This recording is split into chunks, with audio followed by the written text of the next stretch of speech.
Magandang umaga po sa inyong lahat. Ito po si Dr. Jeff Ho. Nabanggit po natin yung formula natin para sa mga anak ninyo. Yung formula na 2-2-2. Okay?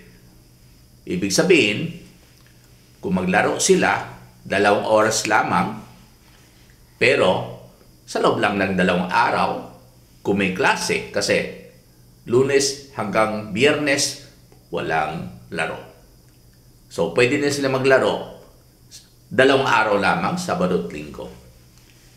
Pero, okay, may kondisyones 2. So, bago sila makalaro ng 2 oras, bawat araw, sa loob ng 2 araw, bawat linggo, yun ang Sabado at Linggo, kailangan may 2 kondisyones na kailangan susundin nila. Sinabi ko na po, yung unang kondisyon, kailangan mag-aral sa umaga, pagising, pagkatapos ng almusal. Then, pagkatapos ng pag-aaral sa tanghali, kailangan matutulog muna sila from 1 to 4 p.m. So, yun po ang 2 kondisyones, okay, sa loob ng 2 araw at sa loob ng 2 oras. Ngayon, bakit ganun? Kasi po, kailangan po tayo, meron tayong programa sa bahay rin. Katulad sa programa sa eskwelahan. Di ba? Kailangan, nandun na po kayo alas 7 para mag-flag ceremony. Hindi kayo pwede mag-late. Yun ang programa ng eskwelahan.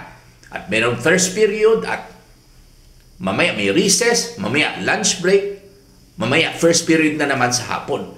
So, kailangan sundin po ng mga anak ninyo yan para magkakaroon sila ng disiplina at meron silang self-control.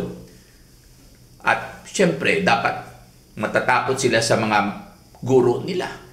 Okay? Para magkaroon sila ng disiplina. Yun po ang purpose ng programa sa eskwelahan.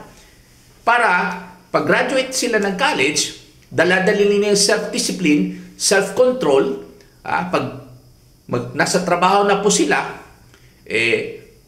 disiplinado rin sila. Pag hindi, alam mo bakit? Anong mangyari pag hindi? High school pa lang, college pa lang, walang disiplina. Bakit? Hindi pumapasok sa eskwelahan. Ayan, nagko-computer sa labas.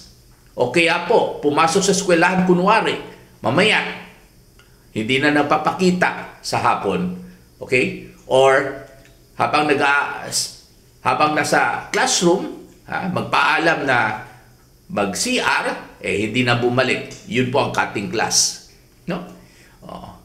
So, pag walang disiplina ang mga bata sa eskwelahan, malamang pagdating sa trabaho, wala rin sing disiplina. Kaya po, ang eskwelahan po ay may program para magkaroon ng disiplina ang mga anak ninyo. Pero hindi lang po hanggang sa paaralan.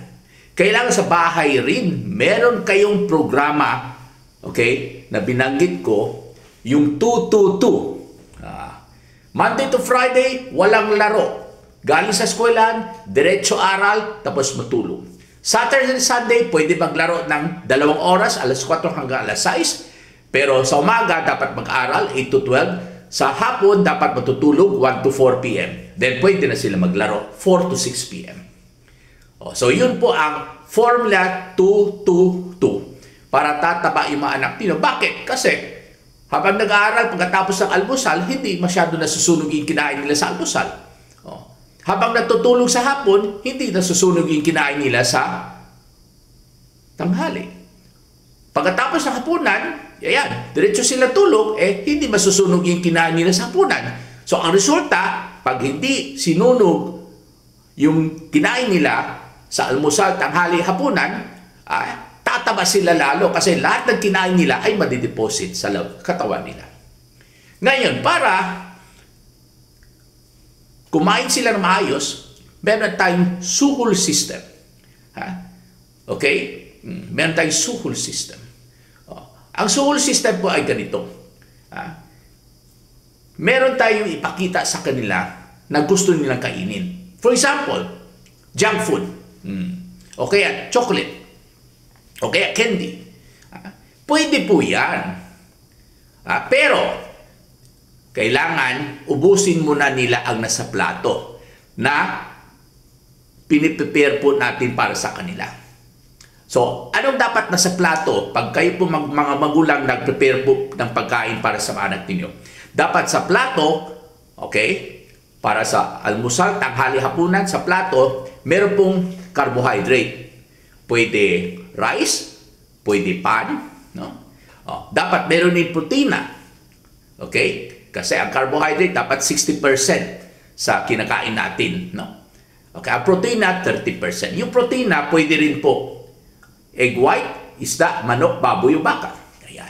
So dapat meron rin pong gulay. Ha? Kahit ang palaya, ayan. Sa umpisa lang, ayaw nilang kakainin ng palaya. Ha? Pero pag pinabayaan mo yan, panghabang buhay, hindi na yan kakain ng ampalaya dahil hindi natin sinanay yung dila nila sa taste, no, ng ampalaya. Okay? So, kailangan ubusin nila ang nasa plato bago sila pwedeng kainin yung gusto nila na junk food o tsokolate. Kaya yun po ang suhol para sa kanila pag inubos nila ang nasa plato. Ha?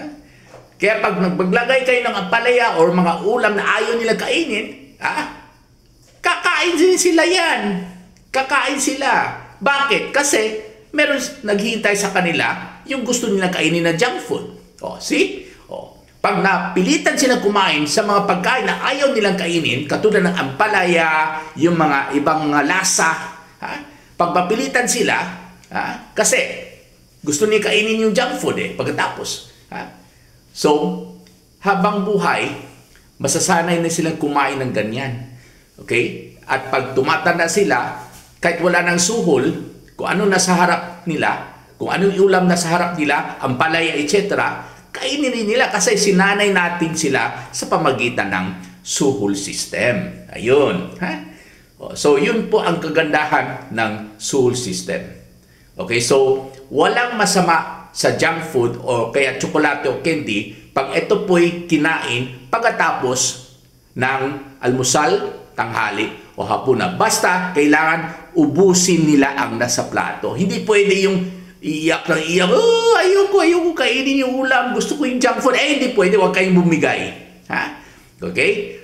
Basta, pilitin ninyo, kainin mo yung nasa plato bago ka makakain ng yung gusto mo na junk food, tsokolate. Ayan. Yun po ang gagawin ninyo. Maraming salamat po.